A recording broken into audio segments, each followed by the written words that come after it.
What if you could compute curvature, gradients, and topology on data that isn't even a smooth manifold?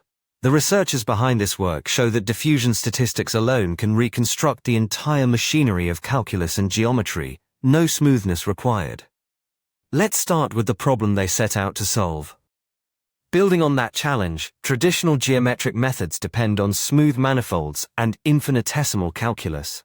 But real data is finite, noisy, and often fails to satisfy manifold assumptions, leaving a huge gap between theory and practice. The authors bridge this gap with a radically different approach. Their breakthrough is using diffusion processes to define geometry. The carré-Duchamp operator captures how functions covary under infinitesimal heat flow, turning statistics into calculus without requiring differentiability. Now here's how it works mechanically. They represent functions and tensors using spectral bases and frame theory, then compute all operators through weak formulations backed by sparse kernels, ensuring both numerical stability and scalability. The empirical results are striking.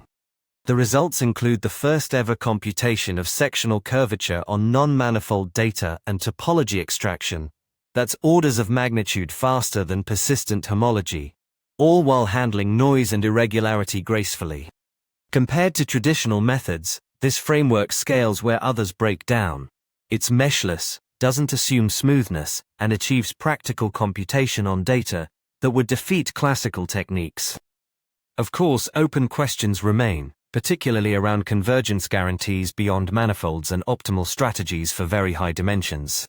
This work fundamentally changes what's computationally accessible in geometric data analysis.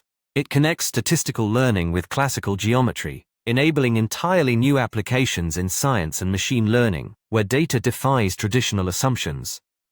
Diffusion geometry shows us that smoothness isn't a prerequisite for calculus, just a special case. Visit emergentmind.com to explore more cutting-edge research like this.